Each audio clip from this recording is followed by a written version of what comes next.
The Seattle International Film Festival opened this year in one of the city's largest and most prestigious venues, the Benaroya Hall, home of the Seattle Symphony, with a seating capacity of over 2,000, a necessary location for a flourishing festival.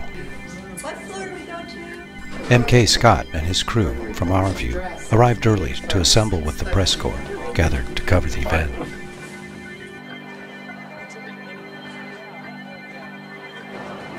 In this, one of America's foremost celebrations of cinema, filmmakers are eager to showcase their films. SIFF has launched the careers of many filmmakers who've made the leap from independent to mainstream. Joel and Ethan Coen began here with Blood Simple. Alex Cox brought Repo Man. Danny Boyle, Trainspotting, years before he won the Oscar for Slumdog Millionaire. Amid the din of camera crews setting up and jockeying for space on the red carpet, correspondents rehearse their opening segments.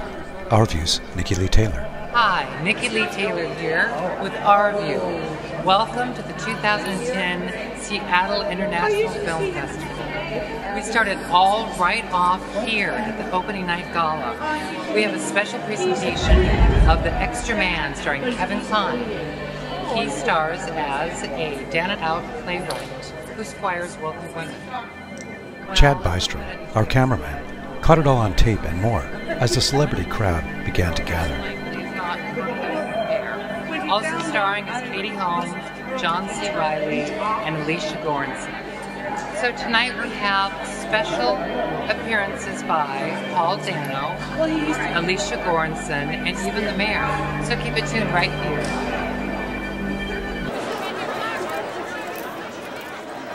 The hall was filling up, and everyone had taken their places.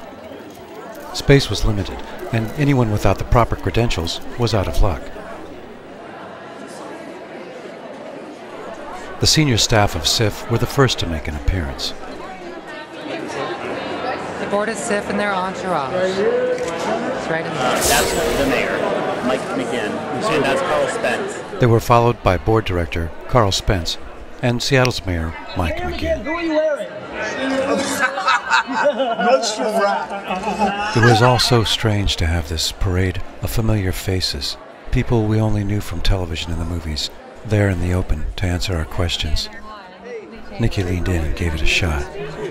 It's a very original movie. What was it that talked to you about the role?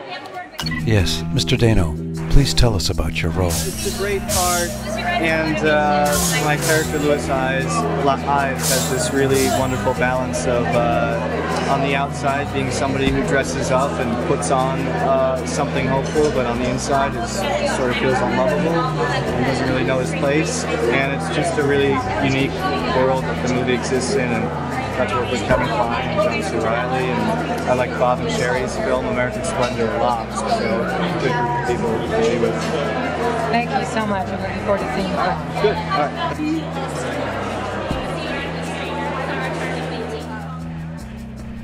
Next up was the film's co-director, Robert Pulcini. I want to ask, nice to meet you. You're working with a lot of different talented actors. How was that, since there's so many different methods, how was that to gel and make that all gel in one film? In a lot of ways, this was the most interesting film I've done with actors because these actors all have such different processes, and I learned a lot. You know, I mean, we've got Kevin Kline, who's really into the whole method of it all, and is, comes from a very strong theater background. And Paul has a much more interior way of working, and Katie, came from television, and she's like this pro, and John C. Reilly, has his whole thing. So it was really interesting for me to work with these people, to watch them create these characters. Great, thank you. I'm really looking forward to seeing you. Thank you.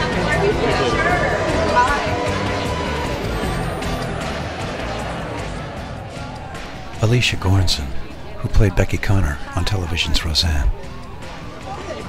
What attracted you to the role, and what was about the role that you really enjoyed playing? Well, the script was very well written.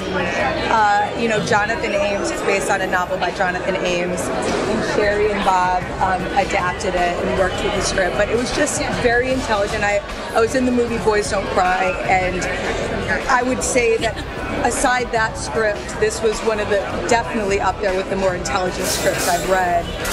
And I don't know, it was just fun. This character spoke to me. It was a little out there, but fun, you know, dramatic a little bit. Okay, well that's the important thing. Thank you so much for your time. That's backwards. So we're not all done.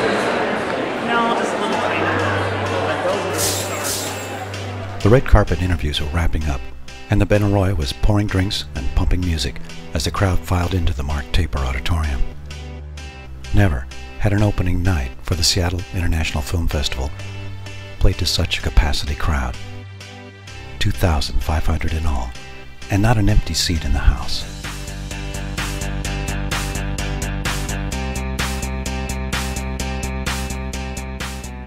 The reception during the film and afterwards was overwhelming. The party lasted well into the night, and it was only day one of a 3-week festival. There was so much more to come.